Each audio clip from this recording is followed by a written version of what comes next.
오늘은 제가 미혹의 영, 진리의 영이라 하는 제목으로 여러분하고 말씀을 나누려고 합니다. 많은 교회와 많은 교단 이런 것들이 있습니다. 성도들이 뒤섞여서 제 나름대로 신앙생활을 합니다. 그런데 요즘에 우리가 하는 그 신앙인들의 어떤 영향력은 과거에 비해서 너무나 미미하고, 심지어는 대학에서 이제 학생들이 전도를 하면 너 아직까지도 예수 믿냐? 이런 말을 한다 하는 얘기를 들었습니다. 그러니까 아주 지금 신앙을 가지고 있고 예수를 믿는 사람들은 세상 사람들의 눈에 좀 특이하고 별종이다 라고 인식될 정도의 세상이 돼버리고 말았습니다. 그런 얘기가 특히 성경 말씀을 중심으로 헌법을 만들고 국가를 세운 미국에서 지금 그런 일이 있고, 심지어 우리가 봐도 이게 기독교가 중심인 나라인가 하는 얘기가 의심스러울 정도의 나라가 된 것을 우리가 확인할 수가 있습니다. 이게 남의 얘기가 아니에요.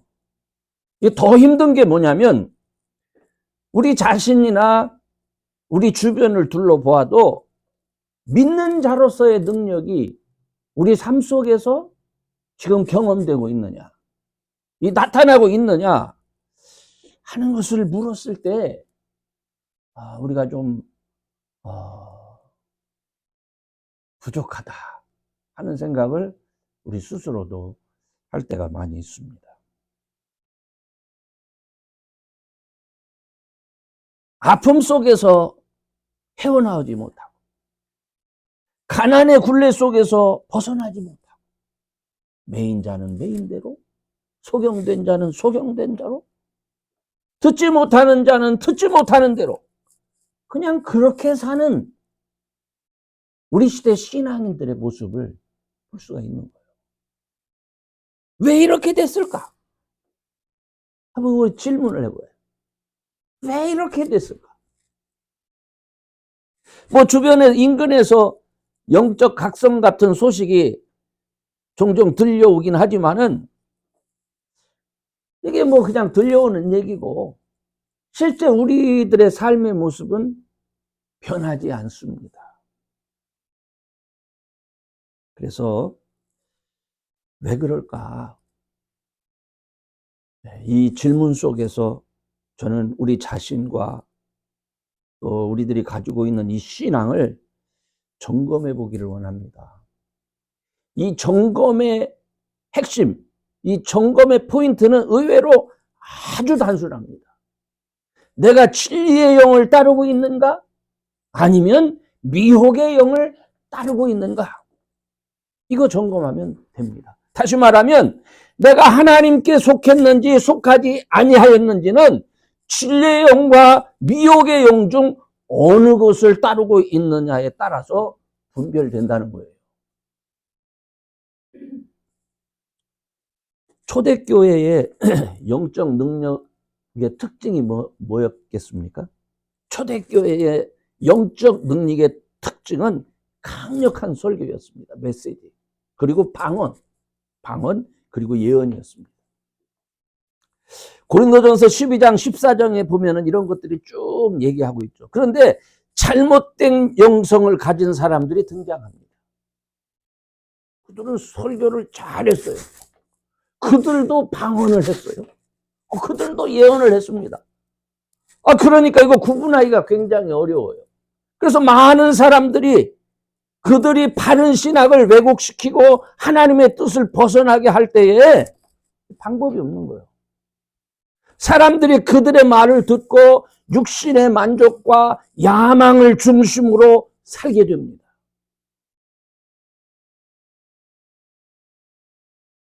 자신의 능력을 더 많이 자꾸 드러내어 나타내기를 힘쓰고 그로 인해서 교회가 자꾸 혼란에 빠져드는 거예요. 일반 성도의 눈에 참 선생과 거짓 선생을 구별하기가 어려운 그런 시대였더니 초대교회도 그랬어요. 그런데 사도 요한이 이걸 아주 간단한 방법으로 이 문제를 해결할 수 있다고 말하는 거예요. 모든 영을 다 믿지 말고 이것이 하나님께 속했는지 그렇지 않았는지 시험하면 된다. 응? 하나님께 속하였는지 아니면 세상의 영에 속해 있는지는 예수님 그리스도께서 육체로 세상에 오신 것을 믿는지 믿지 않는지 이거 보면 알 수 있다. 여러분 이게 조금 이따 설명하겠지만 굉장히 중요한 거예요. 예수께서 육체로 오셨다라고 하는 의미는 이 세상에서 육체를 가진 우리의 삶 자체가 세상과 구별되게 거룩하게 살아야 되는 게 중요하다는 거예요. 예수께서 육체로 오지 아니했으면 어떻습니까? 영혼을 위한 존재이기 때문에 육체는 세상에서 세상의 방법대로 편히 살아도 된다라는 그런 이론이 나오는 거예요. 그래서 이 말씀을 하면서 예수께서 육체로 오셔서 우리의 삶을 구원해 주시기 위해서 모진 고난 받으시고 십자가에 죽으셨는지를 아는 영, 그건 하나님께 속한 영이다. 그걸 믿는 사람. 육체로 오신 것을 시인하는 영. 이때는요, 사실 성령의 역사가 굉장히 강하게 일어나던 시절입니다. 사도 요한이 살 때. 여러분, 우리가 이따금씩 이렇게 TV나 이런 데를 보면은 가바도키아라고 하는 지금 터키 지역에 아시아 지역은 터키를 여러 어떤 지역으로 나눕니다. 아시아, 본도, 갈라디아, 가바도키아 뭐 이렇게 지금 옛날엔 그렇게 나뉘어져요. 그런데 핍박받고 박해를 받으니까 각 지역으로 흩어집니다.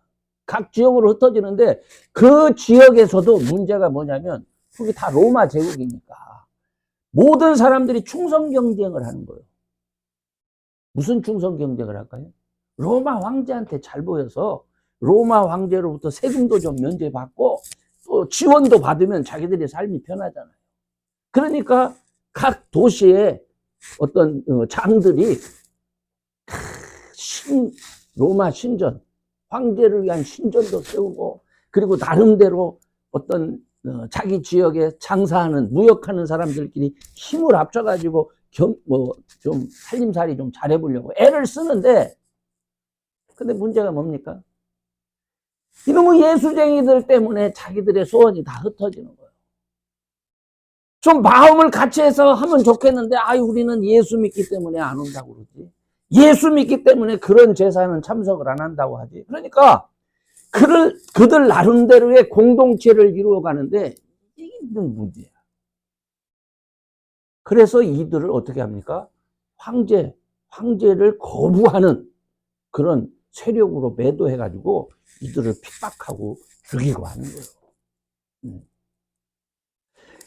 환란이 극심하게 오니까 이들이 결국 어떻게 해? 산속으로 도망가죠. 그러니까 굴을 파가지고 가파도키아 같은 지역에 가면은 그 산속에 굴을 파가지고 수없이 많은 도시들이 그 안에 살아요. 있어요. 거기에 학교도 있고 교회도 있고 굴 속에. 그런데 여러분 생각해 보세요. 이때 여러분이 아셔야 될 게 이때 예수 믿는 사람들한테 돈이 생겼습니까? 예수 믿으면 뭐 특별한 특전이 있었습니까? 사회적으로 편안할 수 있는 기회가 있었습니까? 아무것도 없었어요. 그런데 그들이 믿음을 크게 지키면서 생명을 내걸 수 있었던 이유가 뭐라고 생각하세요? 그냥 믿음? 그냥 믿음만 있어서 그런 거예요? 성령의 나타남과 능력이 있었던 거예요. 귀신이 쫓겨나가고 병든 자가 일어나고 삶이 변화되어지는 그리고 가정이 어떻게 회복되어지는 놀라운 역사들이 자꾸 일어나는 거예요. 그 어려운 핍박 중에도 성령이 너희 가운데 역사하는 것을 너희가 보지 못하느냐? 그렇잖아요.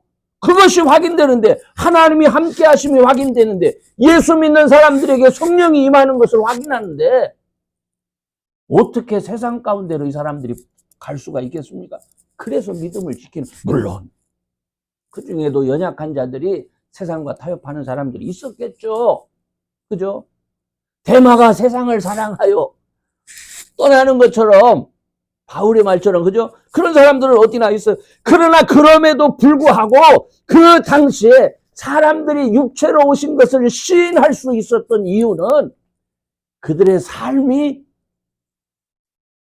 이 세상 안에서 세상 사람들과 구별되어질 때, 구별되어진 하나님의 백성들에게 성령이 임재하셔서 역사하시는 것을 삶 가운데 경험했기 때문에 그렇습니다. 이게 굉장히 중요한 겁니다. 이런 상황에서 어떤 능력 있는 사람들이 등장을 해요. 어떤 능력 있는 사람들. 그런데 미련하게 예수 그렇게 믿지 말자. 예수님은 육체로 오신 분이 아니고 예수님은 그냥 영적으로 우리에게 그냥 보인 존재야. 이방인들이 뭐 유대 나라에 가본 것도 아니고 예수님 보지도 않았잖아요. 그러니까 그럴듯하잖아요. 그분은 하나님이신데 하나님은 영혼의 부분을 담당하시는 분이지 육체로 사는 이 삶의 현장을 그분이 책임지시는 분은 아니야. 그러니까 예수 믿는 건 오케이. 근데 그분은 영혼을 위해서 우리가 믿는 거다. 영혼을. 이 세상은 지혜롭게, 이 세상의 왕은 황제야. 황제한테 절 한번 하고 그러면 우리 삶이 평안해지는데 미련하게 그럴 필요가 있느냐. 얼마나 솔깃한 말입니까? 그래서 실제로 많은 사람들이 그렇게 됐다는 거예요.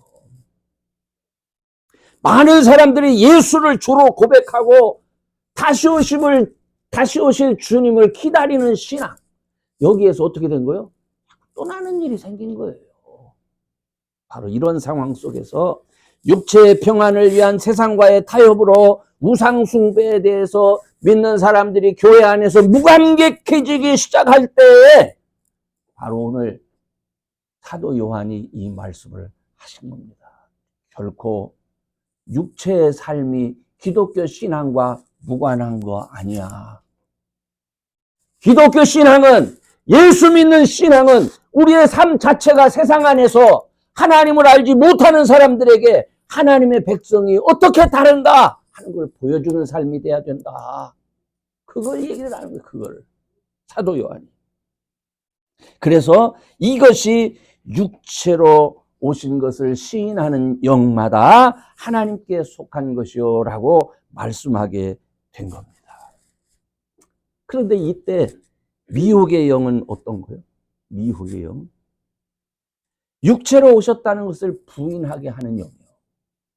이 말은 다시 얘기하면 오늘날도 많은 불신자들은 예수 믿는 기독교 신앙이 우리의 삶의 현장에서는 상관없다 이렇게 생각해요.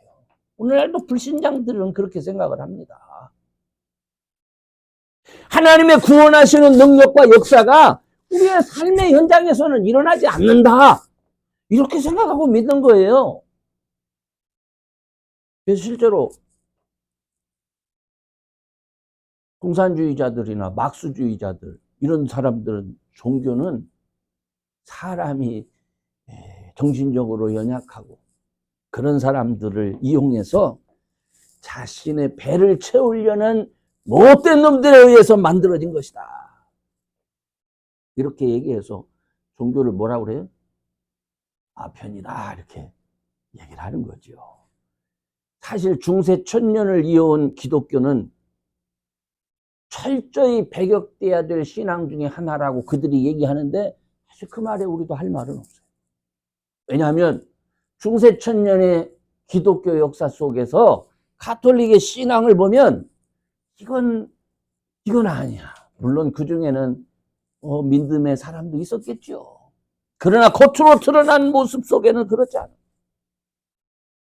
기독교 신앙은 박해와 핍박 속에서도 성령의 능력으로 자신을 나타내고 구원하시는 정말 삶의 변화로 그 구원을, 그 능력을 나타내는 거란 말이에요.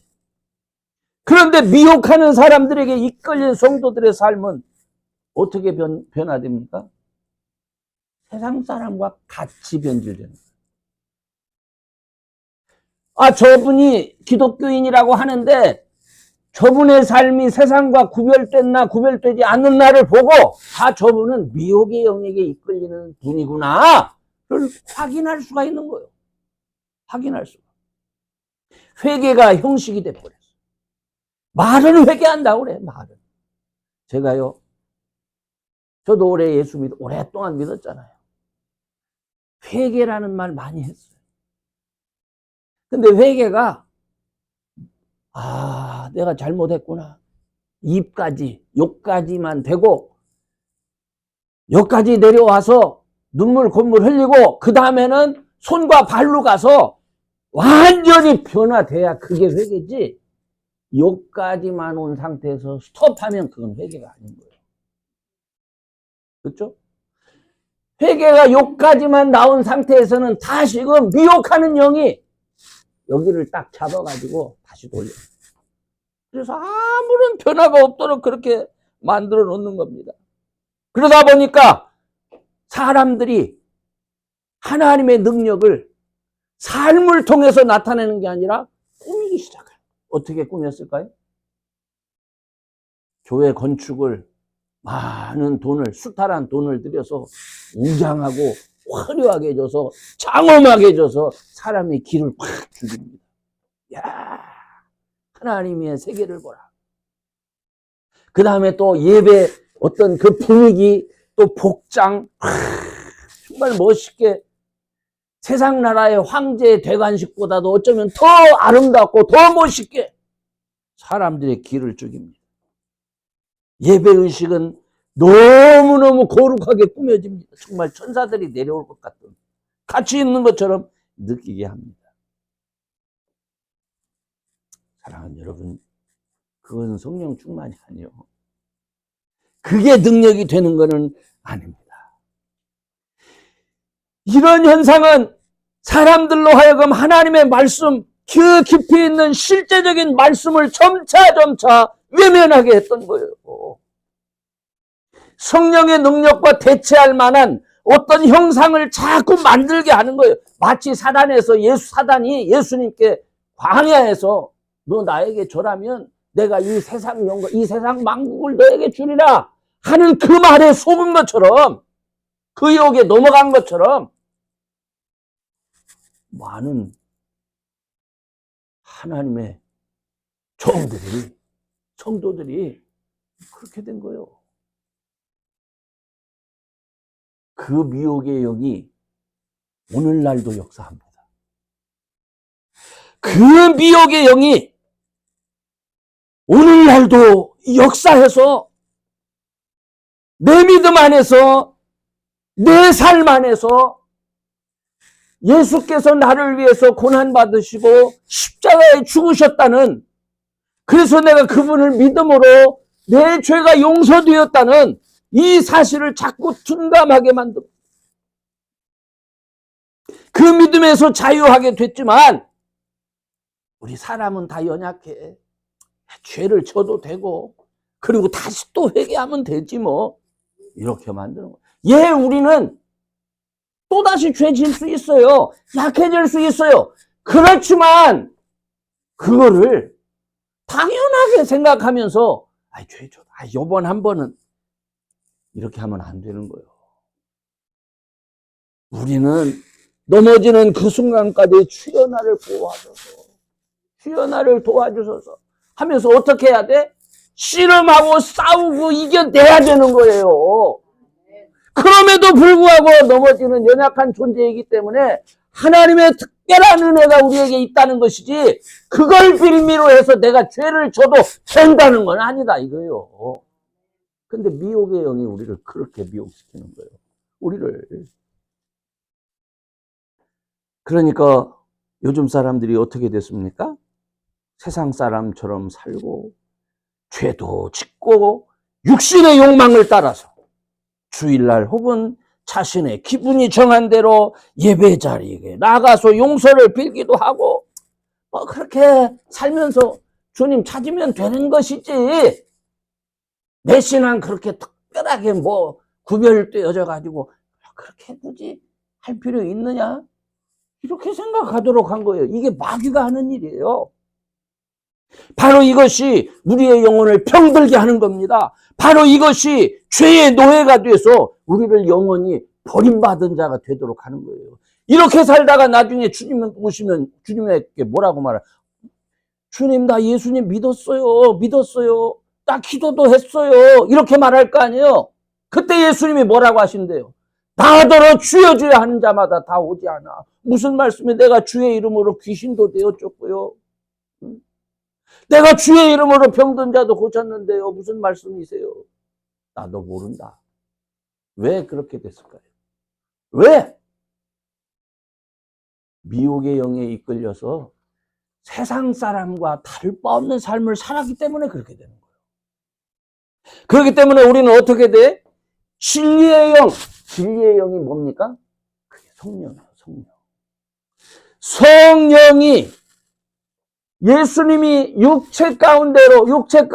육체로 우리를 구원하시기 위해서 오신 그리스도다라고 하는 것을 믿게 하고, 그것을 믿을 때에 성령께서 어떻게 우리의 육체를 도구로 해서 하나님께 영광 돌리도록 인도하는 거예요. 내 육체의 변화를 통해서, 내 육체에 주시는 하나님의 은혜를 통해서. 그렇기 때문에 그런 사람들은 어떻게 합니까? 우리의 육체와 삶을 가지고 마귀를 대적해 하고 마귀를 물리치게 하고 예수님의 주되심을 세상 사람들에게 증거할 수 있도록 하는 거예요. 그래서 참된 성도의 특징은 뭐냐면 주님의 말씀을 잘 듣습니다. 그리고 순종합니다. 이게 진리의 영에게 이끌린 사람들의 특징이에요. 그런데 만약에 미혹의 영에 이끌리는 사람들은 어떻습니까? 하나님의 말씀보다도 세상 풍조를 더 좋아합니다. 하나님 말씀보다도 세상 지식을 더 잘 쫓습니다. 그들은 약속된 말씀들 속에서 그 말씀이 내 삶 속에 이루어지기 위해서 소망하고 인내하고 믿음을 지키는 것이 아니라 세상의 말에 귀 기울이면서 세상 사람들의 풍습을 따르기를 더 좋아하고 그곳에 있기를 더 즐겨합니다. 그렇기 때문에 미혹의 영은 어떻게 해서든지 믿는 자를 유혹해서 주님을 의심케 하고 그리고 세상을 더 따르게 합니다. 그렇지 않아도 연약한 우리 육체를 자꾸 건드려서 더 연약하게 만듭니다. 아프게 만듭니다. 그러면 그 아프고 연약할 때에 믿는 사람들은 어떻게 해야 돼? 주를 찾아야 될 거 아니에요? 근데 연약한 육체가 미혹되어지면 어떻게 합니까? 주를 찾는 게 게을러지는 거예요. 기도하는 게 게을러지는 거예요. 여러분, 제가 신앙생활 하는데 이제 알 것 같아요. 어느 때는 기도하기가 무지하게 싫습니다. 그런 말이 있잖아요. 어머니, 나 오늘 정말 교회 가기 싫으네. 야, 그래도 가야 된다. 그러면 안 돼. 왜? 그래도 교회 목사가 그렇게 그러면 안 되지. 목사도 가기 싫다는 거 아니에요?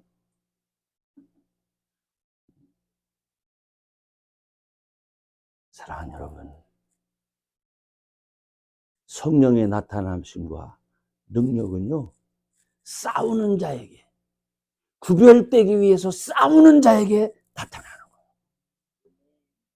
아까도 얘기했지만 이 말씀이 쓰여지던 시절에 본도, 가바도키아, 갈라디아, 비두니아, 아시아, 이 지역 교회들은요, 싸우는 얼마나 힘들었겠습니까? 근데 그 싸움 가운데서 그들이 믿음을 지킬 수 있었던 것은 그들의 삶 속에, 그 구별된 거룩한 삶 속에 하나님의 능력이 나타났기 때문에 지킬 수 있었던 거예요. 저는 오늘날 우리의 주변을 찾아봅니다. 오늘날 우리 역시 우리가 사는 사회 속에서 우리가 믿음 지키는 게 필요해요. 근데 여러분 생각, 그래 믿음 지켜야 돼. 이게 말하고 결심만 하면 됩니까? 우리의 믿음 지키기 위해서 성령께서 우리를 도우시도록 해야 될 거 아니에요. 예수 믿는 믿음 안에서 성령이 우리를 도우셔서 우리의 삶 가운데 하나님의 능력이 경험되어야지 그 힘으로 마귀를 물리칠 거 아닙니까? 그냥 힘을 한번 내봐. 여러분, 육체는 언제 기회가 있으면 제가 다시 이것에 대해서 말씀드리겠지만 우리의 육체는 여러분 아무리 생각하고 결심해도 안 돼요. 우리 넘어져요. 성령이 도와주시고 성령이 임재하셔서 우리의 삶을 이끌어 주시지 않는 한 우리 늘 넘어지는 거예요. 그래서 이 진리의 영이 우리한테 한 말이 있어요. 근신하라, 깨어라, 깨어 기도하라. 수없이 사도 바울도 그랬고 베드로도 그랬고 요한도 그랬고 모든 사도들이 수없이 얘기한 거예요. 마귀의 괴계를 대적하기 위해서 전신갑주를 입어라. 여러분, 우리가 사는 세상이요 전쟁터입니다. 마귀가 우리를 내보내두지 않습니다. 제가 오늘 아침에도 이 설교를 하려고 하는데 준비를 했어요. 준비를. 야, 오늘 또 마귀 역사한다. 집에서부터 나오면서부터 마귀 역사가, 성격이 조금 지랄 같은 사람은 그 성격에 맞게 마귀가 살살 비틀죠. 계속 비틀어. 계속 화가 나게. 마귀가 역사한다. 오늘 마귀가 역사한다. 내가 이거 이겨야 돼.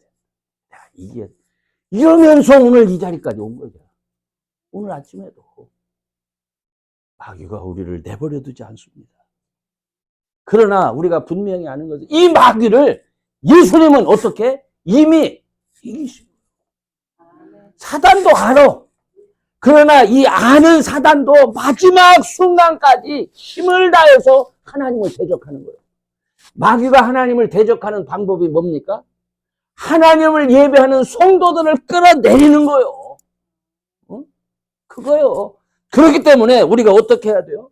성령을 힘입어서 마귀를 대적하고 끝까지 하나님 앞에 예배하며 하나님 앞에 영광 돌리는 그런 믿음의 사람들이 우리가 돼야 되는 겁니다. 아멘. 그렇기 때문에 여러분에게 부탁을 드립니다. 여러분, 우리의 믿음은 그냥 교회 가서 듣고 그리고 그저 또 한 일주일간 쉬었다가 다시 이런 믿음이 되면 안 돼요. 우리의 믿음은 오늘 본문에서도 기록되어 있지만 믿고 시험하는, 우리의 믿음대로 따라 살 때 우리의 삶 속에 역사하시는 성령을 우리가 보고 확신하고 또 물리치고 이기는 것을 우리가 어떻게 시험해야 되는 거예요. 사실 여러분, 하나님께서 사람을 만드시고 그 코에 어떻게 됐죠? 그 코에 생기를 불어넣었죠. 그래서 뭐가 됐다고 그랬어요? 생명이. 여러분, 그게 무슨 말인지 아십니까? 살아있는 영. 여러분, 육체를 가진 영적 존재라는 얘기예요. 천사들은 어떻게? 육체가 없는 영적 존재죠. 근데 하나님이 처음 인간을 만드셨을 때 그 코에 생기를 불어넣으셨기 때문에 인간은 짐승과 달리 육체를 가진 영적 존재인 거예요. 그런데 이게 어떻게 됐어요? 마귀한테 속아서 죽게 됐어요. 그래서 창세기 6장에 보면은 내가 사람 지으셨음을 하나님께서 후회하시면서 내가 다시는 나의 신이 인간과 같이 있지 않으리라 이렇게 말씀하셨잖아요. 하나님의 신이 인간과 함께 있지 않음으로 인해서 어떻게 된 거예요? 완전히 분리돼서 인간은 어떻게 된 거예요? 그냥 육체를 가진 짐승 한 가지. 근데 짐승과 다른 게 있어. 뭐가 다르죠? 선악과를 먹었잖아. 선악을 알아, 이게. 선악을 알아. 그래서 짐승하고 조금 다른 거예요. 그러니까 선악은 알면서도 이게 영적 존재였기 때문에 조금 하나님과 비슷한 점은 있어요. 그죠? 그래서 계속 그 인간이 어떻게 행하는 일마다 사단에게 잡힌 인간이기 때문에 하는 일마다 계속해서 어떻게 죄악이 관영하는 거예요. 죄악이. 이걸 구하기 위해서 누가 오신 거예요? 예수님이 오셔서 우리에게 다시 뭐를 준 거예요? 그 말이 다시 뭐가 됐다는 얘기요? 육체를 가진 영적 존재가 됐다는 얘기요. 이거 귀한 얘기예요, 여러분. 이 육체를 가진 영적인 존재가 자기가 육체를 가진 영적 존재인 줄 모르고 매일같이 마귀에게 미혹되어져 가지고 육체를 따라서 사는 거예요. 육체를 따라서. 육체의 생각을 따라서 짐승같이 사는 거예요. 이게 속음은 그렇게 되는 거예요. 속음은 육체를 따라서 짐승같이 살면 어떻게? 하나님의 능력과 역사는 경험되지 않습니다. 그러나 우리가 예수 믿는 믿음 안에서 성령의 임재를 우리의 삶 가운데 경험할 때 우리는 육체를 가진 인간이지만 뭐가 경험되는 거예요? 하나님의 능력과 역사가 경험되는 거예요. 그렇기 때문에 우리가 뭐를 해야 되는 거예요? 이걸 잃어버리지 않기 위해서 마귀는 늘 우리를 미혹하지만 우리는 마귀를 물리치기 위해서 첫 번째로 힘써 기도하고 말씀을 사모하고 예배하기를 힘쓰는 거예요. 모이기를 힘쓰는 거예요. 마귀는 어떻게 해서든지 묵모이도록 하고 기도하지 못하도록 하고 말씀 듣지 못하도록 하는 거예요. 왜? 그냥 그렇게 살다 죽어. 그렇게 살다 죽어. 그것이 하나님을 대적하는 마귀의 방법입니다. 그러나 여러분, 미혹의 영을 물리치고 여러분의 마음과 생각이 믿음 안에서 성령의 인도하심을 따라 세상과 구별되기를 바랍니다. 육체를 가진 영적 존재로 하나님과 교통하며 하나님의 크신 능력을 나타낼 수 있는 그런 성도들 되시기를 주의 이름으로 축원합니다. 아멘. 기도합시다. 전능하신 하나님, 은혜 가운데서 주께서 저희들을 하나님 백성 삼아주시고 이제는 성령의 임재하심 가운데 우리의 육체를 가지고 세상 많은 사람들에게 우리가 영원한 하나님 나라에 속한 백성임을 드러내며 살 수 있도록 주님 은혜 허락해 주셨지만 우리가 연약하여 늘 넘어지고 늘 하나님 부족하여 낙심하고 늘 마귀의 영에게 미혹되어져서 하나님 좌절할 때가 얼마나 많은지 모릅니다. 주여 우리의 연약함을 긍휼히 여겨주시고 주의 성령께서 우리의 마음과 생각을 붙들어 주심으로 말미암아 우리가 하나님의 백성임을 다시 한번 확인할 수 있도록 주님 은혜 허락하여 주시옵소서. 부르짖고 기도하며 말씀 읽고 또 예배하는 중에 우리의 믿음을 회복시켜 주셔서 주의 말씀 따라 사는 자들 되게 하시고 성령의 인도하심을 사모하는 가운데서 성령으로 충만케 되어지는 귀한 자녀들 되게 해 주옵소서. 미혹의 영을 물리치고 진리의 영을 따라 하나님의 백성임을 세상에 드러내는 귀한 자녀들 되게 해 주옵소서. 오늘도 우리 주님 함께 하심을 감사하며 예수님의 이름으로 기도합니다. 아멘. 우리 이 시간에 다 같이 한번 기도하기를 원합니다. 여러분 우리 다 같이 기도할 때 하나님 그래요. 우리가 육체를 가진 그저 그런 존재가 아니라 예수 믿는 믿음 안에서 에덴 동산에서 하나님께서 처음 만드실 때에 그 육체를 가진 영적 존재 바로 그렇게 우리가 되기를 소망하셔서 예수님 보내주셨는데 우리가 그거 깨닫지 못하고 육체 가운데 살았습니다. 주님 우리의 육체 속에 성령이 임하시도록 우리의 죄를 도말하여 주시고 행여나 우리가 요즘에도 짓는 죄악이 있다면 하나님 생각나게 하시고 깨닫게 하셔서 고백하게 하시고 자백하게 하시고 그래서 실제로 회개하는 놀라운 역사가 우리 가운데 있게 하여 주옵소서. 이를 통하여 병든 자들이 치유되어지고 하나님이 연약한 자들이 강해지며 고통받는 자들이 해결되어지는 놀라운 역사가 우리 가운데 있기를 소망합니다. 우리 다 같이 한 마음으로 기도합시다. 전능하신 아버지 하나님, 우리 주님께서 저희들을 사랑하여 주셔서 주의 성령을 우리에게 허락하여 주시고, 그러므로 인해서 육체를 가진 우리지만은 하나님과 교통할 수 있는 놀라운 은혜를 허락해 주셨지만, 우리가 이를 깨닫지 못하고 예수를 믿는다 하면서도 늘 육체 가운데 머물러서 육체의 일로 인하여 고통당하고 육체의 일로 인하여 고민하며 염려하며 걱정하는 데 살았음을 고백합니다. 전능하신 아버지 하나님, 우리에게 믿음을 허락하여 주시옵소서. 예수 믿을 때 우리에게 허락하신 성령 하나님으로 인하여 우리의 마음이 뜨거워지도록 하시고, 우리의 마음속에 깨닫는 영을 허락하여 주셔서 우리의 눈을 밝아지게 하시며, 우리의 귀로 하여금 하나님의 말씀을 듣게 하시고 변화되어져서 하나님 앞에 영광 돌리는 참으로 귀한 하나님의 자녀들 되어지도록 축복해 주옵소서. 이들의 삶을 통해서 세상의 주를 알지 못하는 많은 사람들에게, 세상에서 마귀에게 미혹되어져서 고통받으며 사는 그들에게 하나님의 능력을 소개하며 나타내며 보여주고 증거하는 귀한 백성들 되어지도록 인도하여 주시옵소서. 악한 사탄 마귀는 나사렛 예수의 이름으로 명하노니 물러갈지어다. 주여, 우리들을 붙들어 주시고 우리들을 강건케 하시고 우리들을 치유하시고 우리들을 새롭게 하여 주옵소서. 감사하며 예수님의 이름으로 기도합니다.